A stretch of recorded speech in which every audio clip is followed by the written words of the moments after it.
Hi, my name is Libby Gerber, and I am the consultant visual artist for the Arts Roundtable. I've been a teaching artist for about 5 years, but have just started working with the museum this year. Welcome to Moffett. Well, the project we're doing here at Moffett is pretty big. We have a lot of time, so we've been able to have a very expansive project. We started out by having the students think about what are objects that are meaningful to them. The reason that we were doing that is we want the students to think about what fossils are, and the idea of a fossil being maybe an everyday object of meaning. At this point, we're looking back in time, but what would be that object for them now that might become a fossil years from now? So we've had them choose an object of meaning, and the students interpreted that in many different ways. I made a dinosaur head. Cool, done. I'm making a car today. I'm making a necklace. I made R2-D2.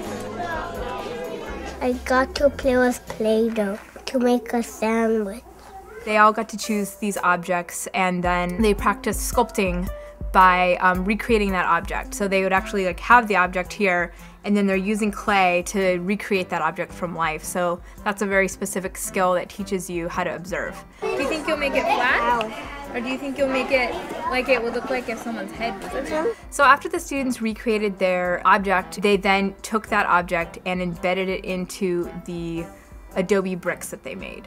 We got the opportunity to have somebody come and teach us how to make Adobe.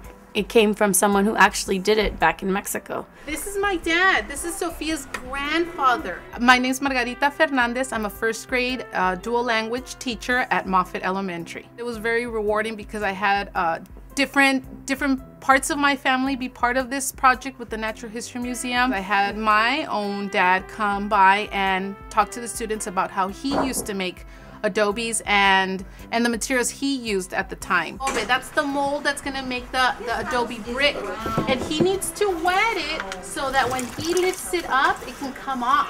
Mi nombre es Manuel Fernández. En México hacía adobes muchos. Estiércol, primeramente la tierra muy bien mojada y preparada, y el proceso para que salieran bien. Tenía uno que poner el suficiente estiércol para que no se desbaratara y así poder manejarlos como uno quería. Hacía de 150 a 200 al día, pero si agarraba un día más largo, pues hacía más, y si lo agarraba más cortito, pues 150 era lo máximo. No, pues muchas que se le hace o cuánto dura para secarse.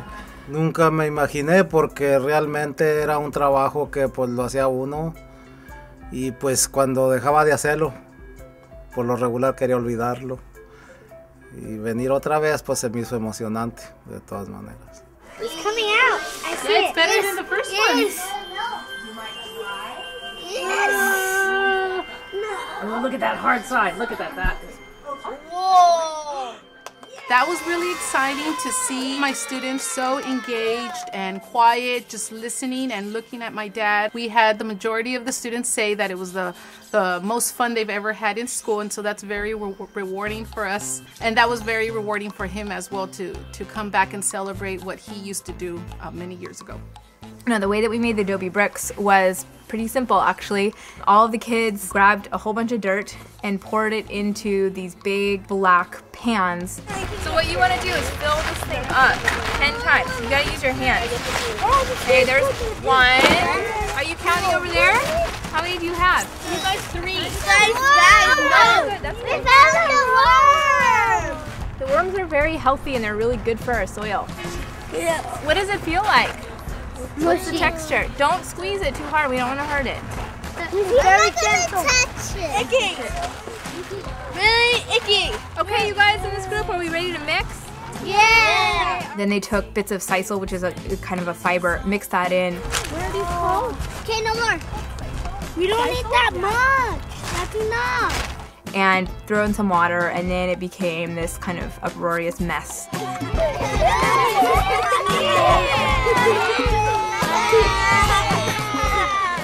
When they were done, they then put it into a form, which happened to be a Tupperware container, and then that would dry.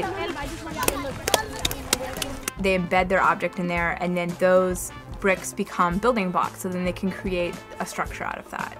One of the things that I found really interesting about working with this group of kids is that, you know, they're city kids, and the way they interacted with the dirt was the most unique thing that they'd ever done. It was obviously something they don't do every single day. It was a very special activity to like get that dirty, but that's kind of how I grew up, was like being outside playing with a stick or rocks or mud, basically. It was really interesting to see how they interacted, and I don't know if that's because they're from Los Angeles or if that's just because of the way things are now. This next generation of children are growing up with less time outside and more time with technology, who just don't get to spend that time doing something as simple as like mixing mud. Finding worms was endlessly fascinating to them, to just, you know, within that dirt, to find the worm or find a chunk of rock. Just these sort of mundane things that are in dirt became so exciting because they were just in the middle of it, as opposed to maybe looking at a picture of it, talking about the idea of nature, but actually to be there in the middle of it. We love